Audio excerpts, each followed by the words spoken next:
J'ai travaillé 10 ans dans l'industrie pharmaceutique. Alors, on peut dire plein de choses sur l'industrie pharmaceutique. Je suis pas du tout d'accord avec tout. Mais il y a quand même là-dedans des gens qui font un super travail de recherche, de conception.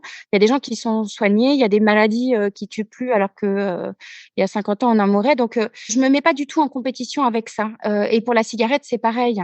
Il est important de chercher les circuits corporels et de répondre aux 2. Mais je pense qu'il faut se méfier de la solution unique. Moi, je propose pas de solution unique et si quelqu'un a une autre solution pour s'aider en plus du travail qu'on fait ensemble, en général, je me réjouis parce que je me dis: «Oh, ça va avancer plus vite».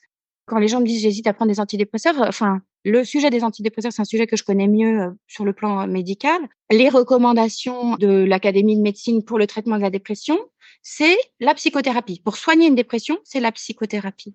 Mais parfois, la souffrance émotionnelle est trop intense, et on peut pas faire de la psychothérapie. Donc les antidépresseurs, ça baisse le niveau de la souffrance. C'est comme des antidouleurs émotionnelles et ça permet de rendre la thérapie possible. Bien sûr que si on peut le faire, faut pas s'en priver. Par contre, si on espère se guérir de sa dépression en prenant que des antidépresseurs sans jamais aller regarder ce qui provoque la dépression, c'est comme prendre éternellement des antidouleurs alors qu'on a une jambe cassée. Au bout d'un moment, il va falloir l'amputer. Pour moi, c'est la complémentarité. Et ce que je disais sur l'EFT, Emotional Freedom Technique, j'ai vu passer dans le chat EMDR, Eye Movement Desensitization and Reprogrammation. C'est des techniques que je trouve intéressantes parce que justement, elles font la jonction entre le psychisme et le corps. C'est-à-dire qu'en EFT, on a mesuré par exemple qu'après une séance de 10 minutes d'EFT, le corps produisait 25% de moins de sérotonine en moyenne, la sérotonine étant l'hormone du stress.